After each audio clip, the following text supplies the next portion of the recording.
Nós vamos separar as funções em alguns grupos, tá? Nós temos funções chamadas de figuras de sintaxe. O que é sintaxe? É o estabelecimento das relações, né? Então, a sintaxe vai trabalhar com a estrutura sintática. Rose, eu não entendi. Reparem só.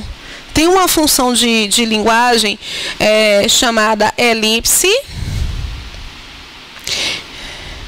e uma função de linguagem chamada zeugma. As duas tratam da supressão de um termo. Nós gravamos mais, quando pensamos em supressão de um termo, nós gravamos mais a palavra elipse, tá? Porque existe o sujeito elíptico, beleza? Só que quando nós... Vou passar aqui um pouquinho.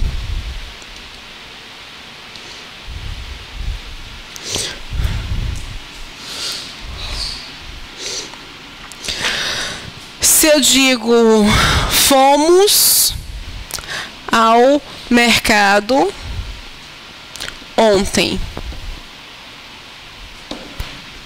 e encontrei as alunas. Disseram que a prova foi ótima.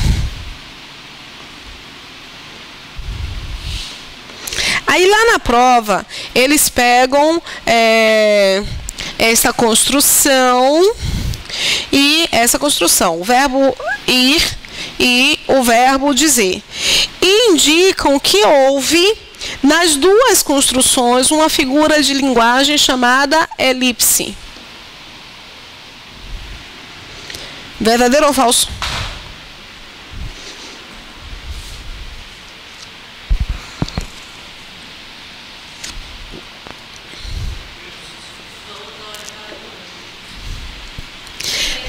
Elipse é quando você não tem o termo escrito, mas você pode identificá-lo. Se eu perguntar sobre o sujeito, eu posso até dizer que é um sujeito elíptico.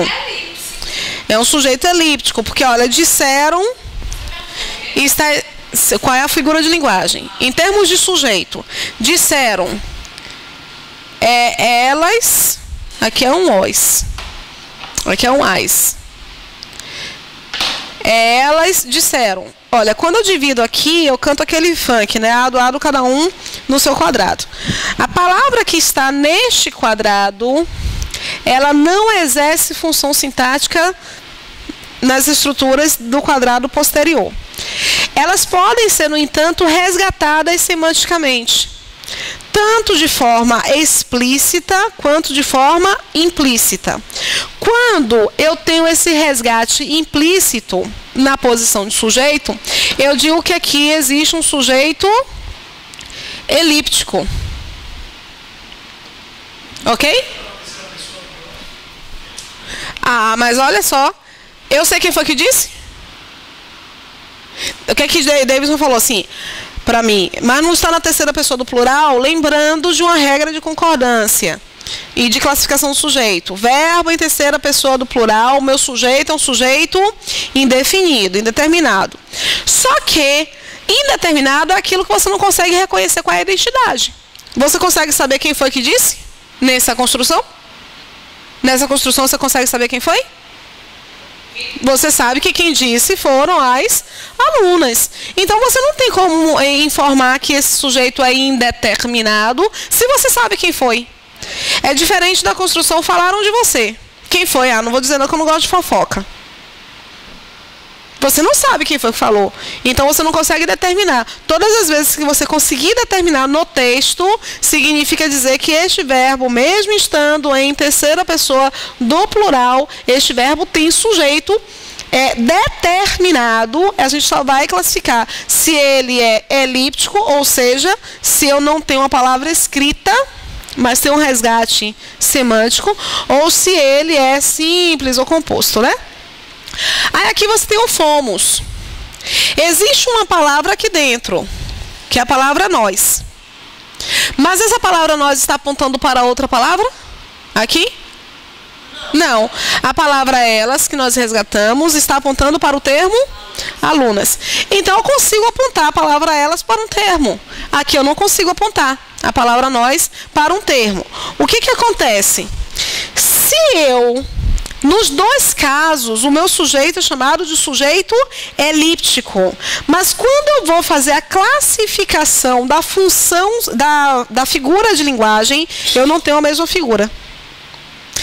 A Iades, em uma prova que ela fez há pouco tempo, perguntou ao candidato se em uma determinada estrutura havia zeugma, ou se havia elipse, ou se havia metáfora, sinestesia, enfim.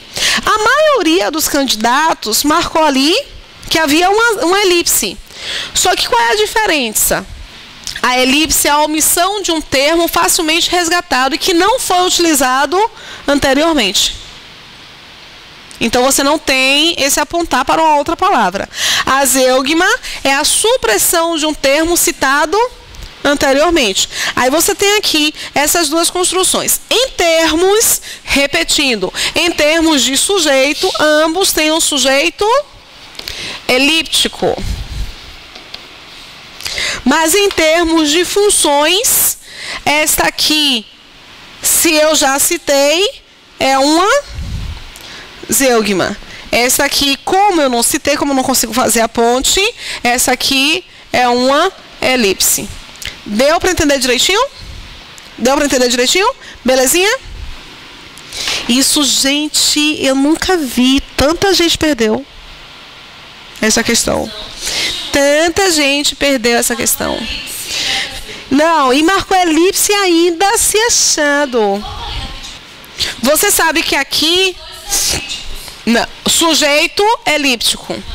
Porque eu não tenho escrito.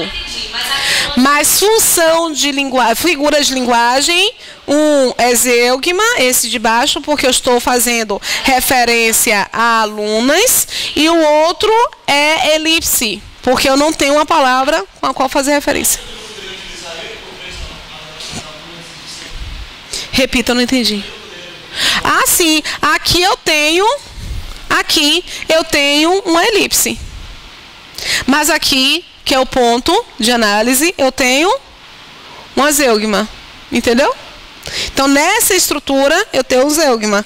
Nessa estrutura, eu tenho elipse. Exatamente. Exatamente. E aí... Repita. Em construções diferentes. No eu, você vai ter elipse. No disseram, você vai ter zeugma. E é bom você chamar atenção para isso, Davidson. Por quê? Porque, às vezes, a gente se perde. Tem essa construção lá no texto. E aí, ele destaca o verbo dizer. Para o verbo dizer, eu tenho elipse? Não, eu tenho zeugma. Em toda a construção, eu tenho uma elipse e uma zeugma. Ok? Aí depende do que ele está fragmentando ali para você. O sujeito elíptico, ele também pode ter a classificação de sujeito oculto, ou pode ter a classificação também de sujeito desinencial. Por que sujeito desinencial? Porque é justamente esse finalzinho aqui do verbo que vai mostrar para mim que aqui é o elas. É o finalzinho do encontrei aqui que vai mostrar que eu tenho o eu. Esse finalzinho do verbo, da conjugação verbal, ele é chamado de desinência. Aí o sujeito é marcado pela desinência. Por isso eu identifico como sujeito desinencial. Aí eles começaram a fazer uma mudança de nomenclatura. Dificilmente vocês vão encontrar uma prova em que requisite um sujeito oculto. Dificilmente. As provas, elas vão requisitar sujeito elíptico ou sujeito desinencial. Essas duas nomenclaturas que é a mesma coisa do sujeito oculto. Mas sujeito elíptico e sujeito desinencial. Belezinha? Pode ir, não pode?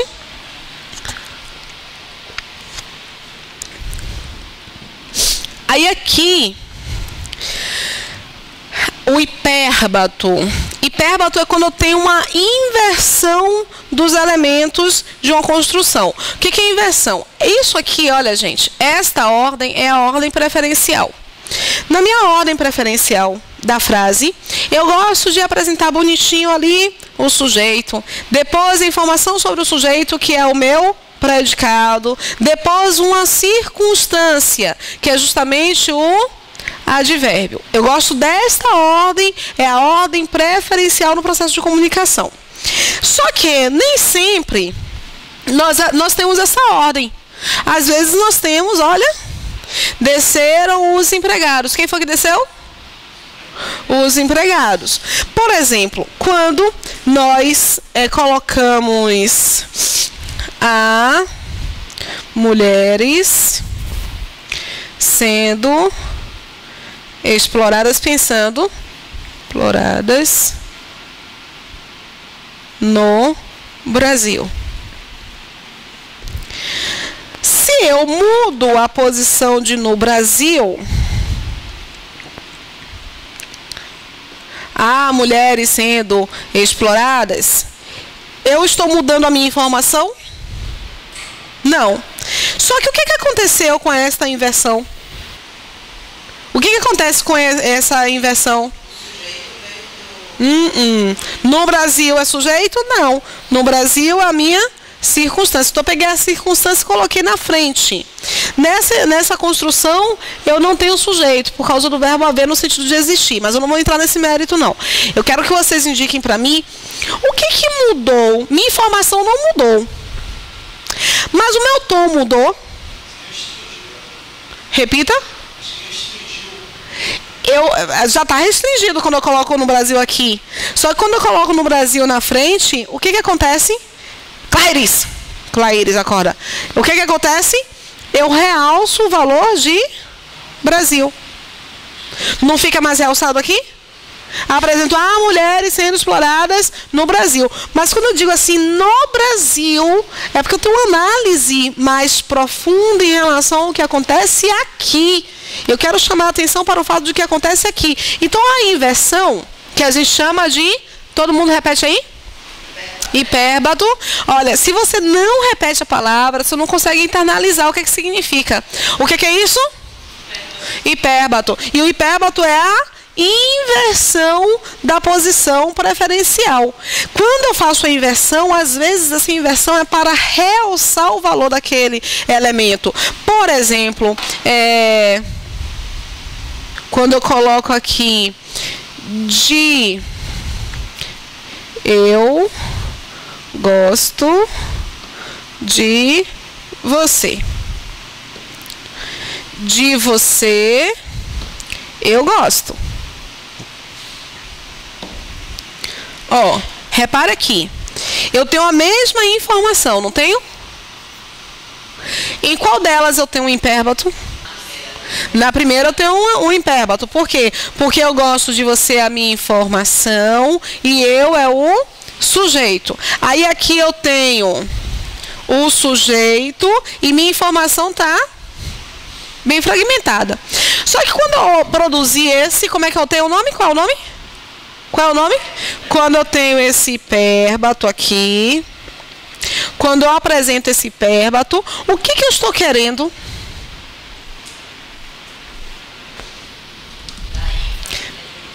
Dar ênfase a você. Então, eu desloco a atenção do meu ouvinte, do meu interlocutor, do eu, e coloco esta atenção no você. Então, eu estou ali sinalizando, é como se eu estivesse iluminando aquele ponto, tá? O hipérbato, ele serve justamente para isso, para realçar um valor de uma determinada estrutura que em uma posição preferencial não estaria em um processo tão realçado, ok? Deu para entender direitinho? Vamos lá? Ok. Temos aqui o pleonasmo. O pleonasmo, todo mundo lembra o que é? Se fala muito de pleonasmo, né? Subir para cima, descer para baixo, entrar para dentro, subir para dentro, descer para baixo. Eu tenho aí pleonasmos. Alguns pleonasmos são chamados de pleonasmos viciosos. São repetições que são consagradas como inadequadas, tá? Eu entrei dentro do seu pensamento. Primeiro, você não pode entrar no meu pensamento. Mas, o que acontece? O pleonasmo ele sempre é apresentado para reforçar uma ideia. Alguns, como eu falei para vocês, são marginalizados. Descer para baixo, subir para cima, entrar para dentro, são marginalizados. Mas eu vi com os meus olhos. Você vê com os olhos dos outros, porra? Isso é o quê? Pleonasmo. Ó, daqui a 1 hora de relógio. Vocês já viram outro tipo de hora?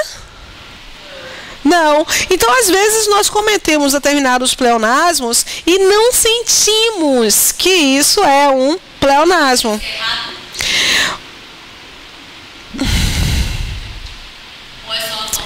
Claíris, ela me perguntou se chega a ser errado, tá? Descer para baixo é consagrado como um erro. É consagrado como um erro. É o que a gente chama de pleonasmo vicioso. Mas quando é que um pleonasmo cai nesse campo do vicioso? Então alguém precisa eleger como algo ruim ou bom, tá? Eu tenho aqui, a mim só me resta amar. Você já disse que era a mim. Esse mim aqui está aqui para quê? Para reforçar. Eu mesma irei fazer isso. Poxa, irei fazer isso. Já informou. O mesmo serve para quê? Para reforçar. Para si próprio.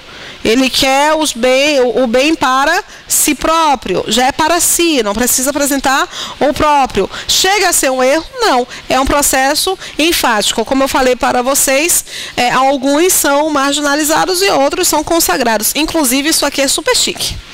A mim só me resta amar. Olha que chiqueza, gente. Não fica... eu acho super chique. Lindíssimo.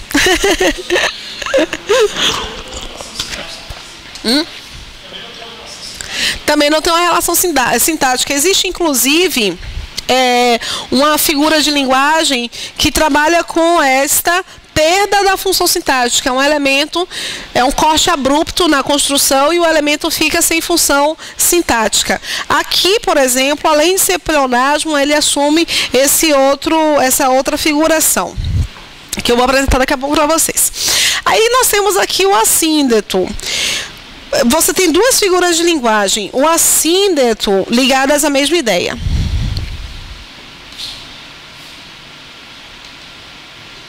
O assíndeto e o polissíndeto, tá? O polissíndeto ele é mais cobrado em prova para concurso, muito mais cobrado. Reparem como é que muda a estratégia argumentativa quando eu digo amei, casei, fui feliz nesta vida.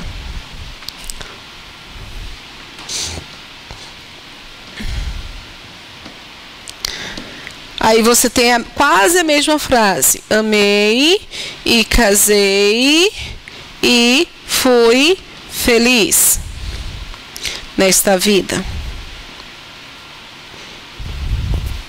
Eu tenho a mesma informação, não tenho? Mudou alguma coisa estilisticamente falando?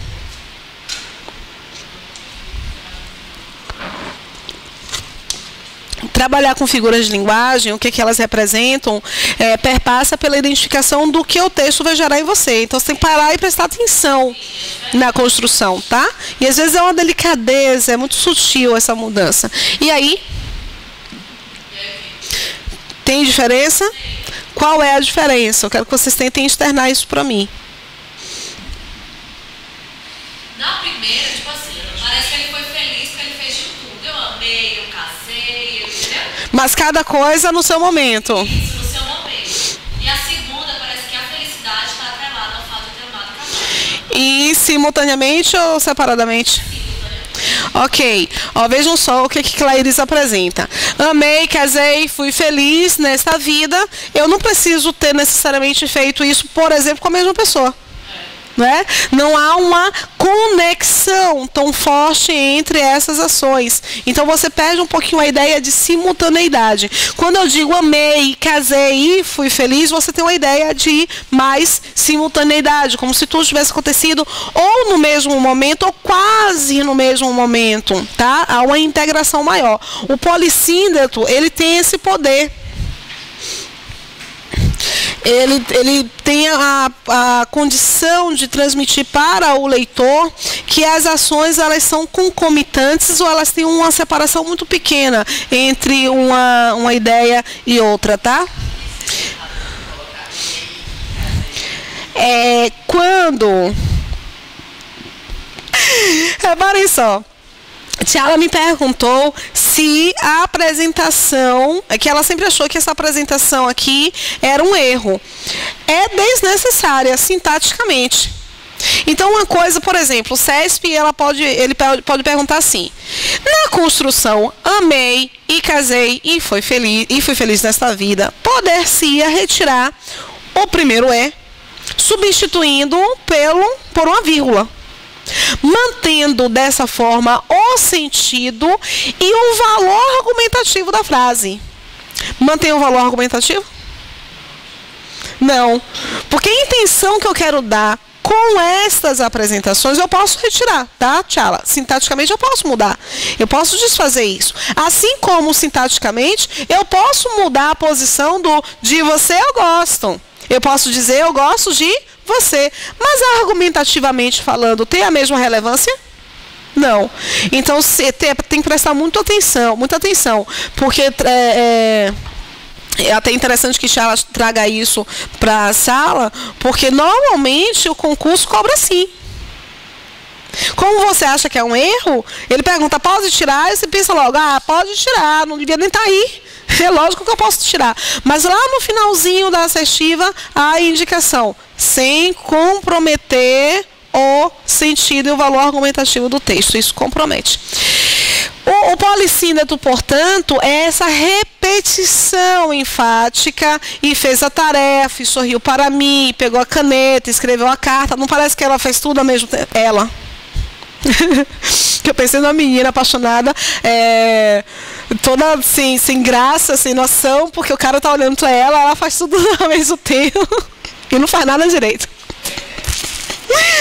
Mas essa repetição, vejam inclusive que ele nem tirou a vírgula nesse momento. Para quê? Para mostrar que tem cada um desses elementos isoladamente e que o conectivo só está ali não para separar, conectar os elementos exatamente, mas para manifestar para mim um valor argumentativo. Aí eu posso colocar vírgula, nesse caso aqui. No exemplo de... por que o nome da figura de linguagem é polissíndeto e assíndeto? Porque a palavra síndeto, aqui ó, a palavra síndeto significa conjunção. Então, quando eu falo sobre o assíndeto, eu estou falando sobre o sem conjunção. Quando eu falo sobre o polissíndeto, eu estou falando sobre muitas conjunções. Este assíndeto, a ausência de conjunção coordenada, em, por exemplo, corri, cheguei, cansei. Não dá um corte? Não dá uma ideia de corte? Eu corri, finalizei, eu cheguei, finalizei, eu cansei, finalizei, tá? Então você tem uma ideia muito mais cortante do que se apresentasse a conjunção. É chamada de assíndeto porque a conjunção nem aparece. Houve a supressão total de todas as conjunções. Anacoluto, olha que nome. Não é um nome interessante? Todo mundo repete comigo? Anacoluto. O que é o anacoluto? Lembram daquela construção a mim só me resta amar? Eu tenho a estrutura a mim e o mim. E essas estruturas deveriam ocupar a mesma posição sintática, mas são elementos iguais. Eu só posso ter duas palavras ocupando a mesma posição sintática se forem duas palavras que representem seres diferentes. Por exemplo, eu comprei. O verbo comprar é que tipo de verbo? É um verbo transitivo direto. Quem compra, compra uma coisa. Beleza. Eu comprei laranja, banana e maçã. O que eu comprei? Somente uma coisa? Não. Se por um acaso eu tivesse comprado tangerina e macaxeira. Macaxeira é tangerina, né? Em determinadas regiões. Macaxeira tangerina? Não, macaxeira não é empim, não? Macaxeira é empim. Como é o nome da tangerina em outras regiões? Mexerica. Mexerica. A tangerina, eu sempre confundo. A tangerina e mexerica. Eu posso colocar essas duas palavras? Estabelecendo relação? Se eu puser as duas palavras, significa dizer que eu tenho duas coisas diferentes, tá? Aí você tem a mim, só me resta amar. Só resta amar a quem? E esse outro mim está representando também o mesmo elemento. Então, não posso, tá? Eu não posso. Acontece nessa construção também o que nós chamamos de anacoluto. Quando uma oração há um corte abrupto que faz com que um determinado elemento fique sem função. Um dos dois elementos ficará sem função. Aí você encontra aqui o exemplo. Canivetes não me agradam, armas brancas.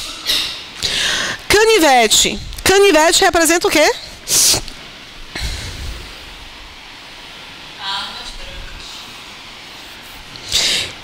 O que não te agrada?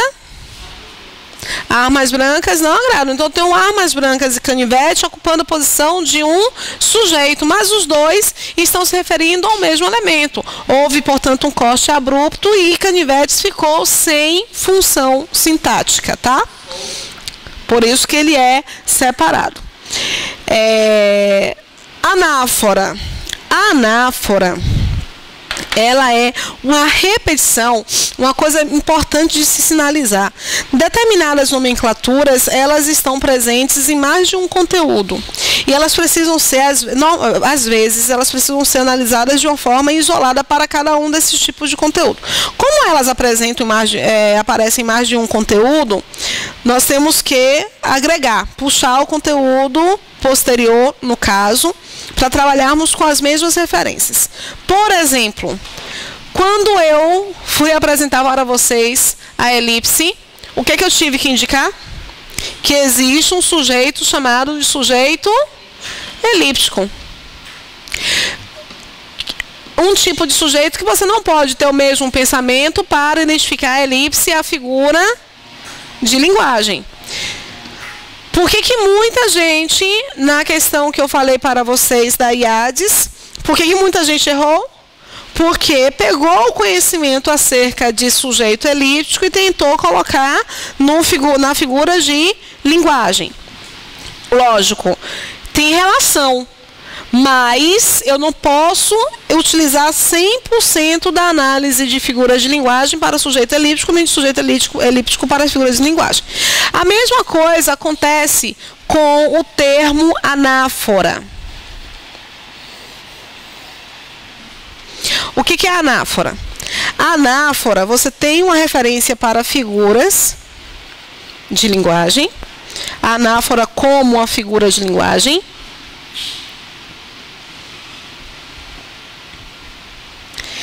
E a anáfora como... O que foi? Tá também? Relação...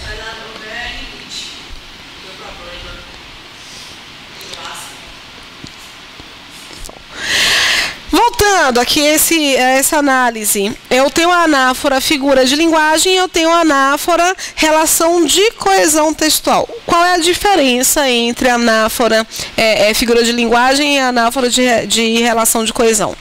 Aqui é a mera repetição de uma determinada estrutura no verso, tá?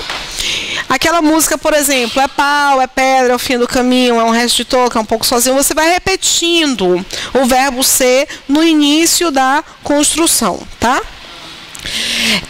Já a anáfora, relação de coesão textual, é a retomada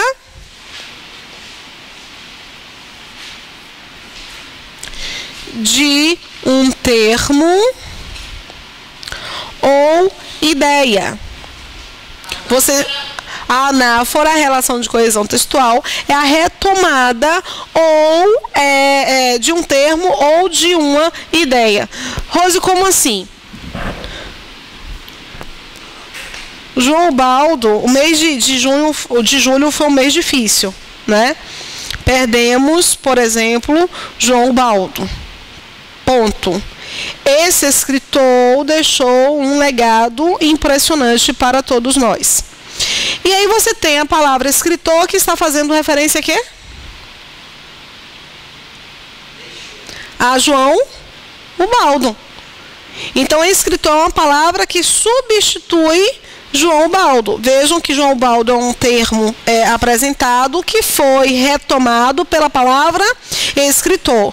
Portanto, a anáfora na relação de coesão textual, ela não precisa ser a repetição. A anáfora para a figura de linguagem, ela precisa ser a repetição. Então, não pode ser analisada como a mesma coisa, tá?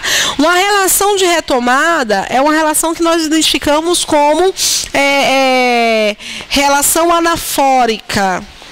Se fosse, por um acaso, a apresentação seria uma relação catafórica, ok? Essas duas nomenclaturas, com essas duas nomenclaturas nós vamos voltar a trabalhar quando estivermos trabalhando com coesão e com pronomes. Aqui é o exemplo que eu apresentei para vocês. Aí encontramos o que identificamos como silepse. A silepse, a palavra silepse, ela vai aparecer aqui e vai aparecer também lá no... Quais? Essas? Não.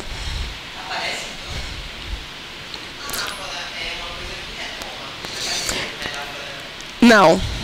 A anáfora retoma, na figura de linguagem, retoma repetindo, tá? E na coesão textual, retoma estabelecendo uma relação semântica de conexão com a palavra anterior, ok? Vejam só, a silepse, a palavra silepse, eu costumo dar o seguinte exemplo para vocês. Claíris, pense aí. Gianecchini chega pra você com aquela barriguinha, aquela carinha, aquele charme todo e abre a boca e fala: gata, a gente vamos sair. Ele diz: a gente vamos. Você vai perdoar do Gianecchini porque o que ele fez aí nesse momento? Ele praticou uma silepse. O que é silepse? É você pegar um termo e não concordar exatamente com a palavra. Você concorda com a ideia. Então, ele cometeu aqui um deslize relacionado à silepse. Determinadas silepses são inaceitáveis, socialmente falando. Aí, como elas são inaceitáveis socialmente falando, porque existe a ideia da marginalização, você acaba identificando como erro determinadas estruturas, ok? Aqui é uma silepse que é aceitável, socialmente falando. É uma silepse marginalizada. Tanto que Claíris falou assim: ai meu Deus, mas dele eu perdoo. Quer dizer, ela perdoa dele. Vai perdoar de outro? Não. Se alguém falar isso para ela na frente dela, ela vai dizer assim: Ave Maria. Se for seu desafeto, então. Tá vendo aí? Por isso que eu não gosto dela. Não sabe nem falar. Porque nós tendemos a marginalizar. Só que existe uma lógica de raciocínio. A gente é um ou mais de um? Mais de um. Então, o que, que nós fazemos? O que, que algumas pessoas fazem? Plural. Só que isso é identificado como erro. O pessoal, depois de amanhã...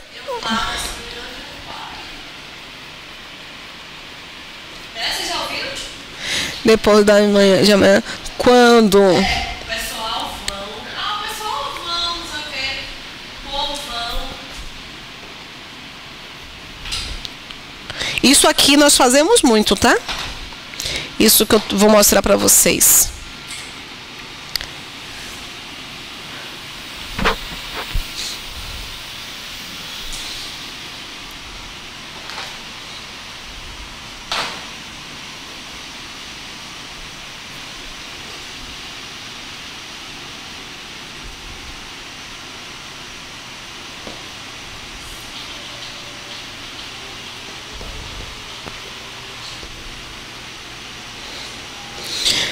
Bom, o que aconteceu aqui? Você tem o pessoal.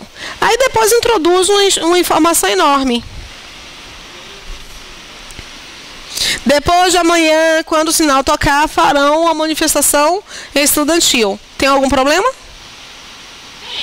Tem. Mas por que tem problema? Porque você já está prestando atenção no pessoal. No momento que você está falando, às vezes você esquece da palavra que utilizou, mas lembra da ideia.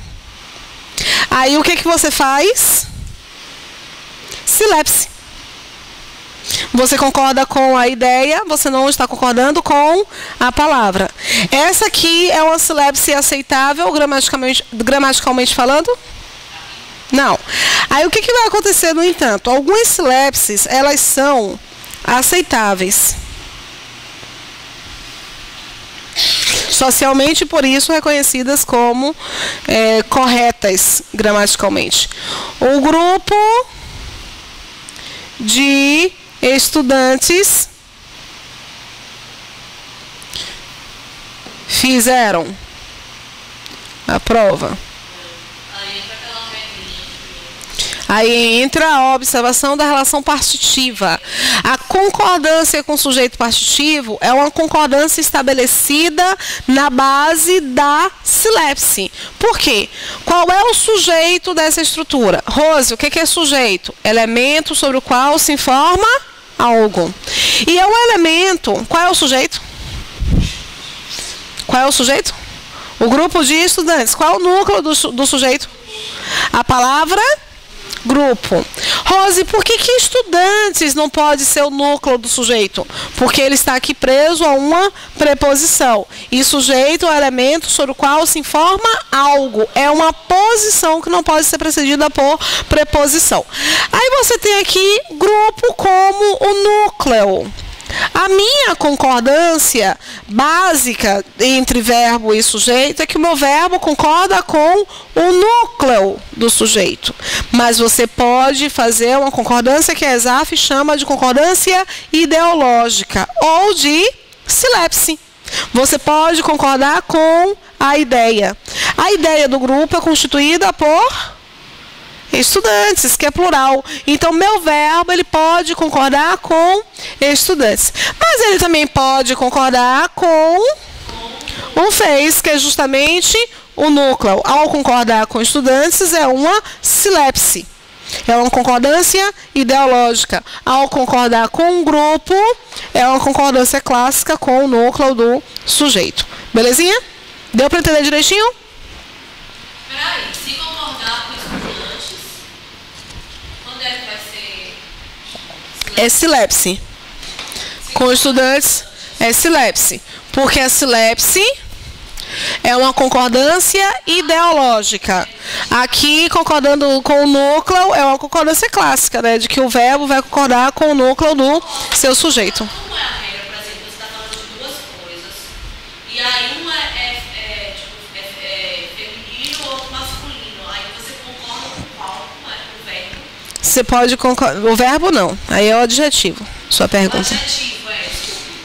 Depende. Vocês têm algumas variáveis relacionadas à função sintática. E como tem que aprofundar, não vou nem falar sobre isso nesse momento.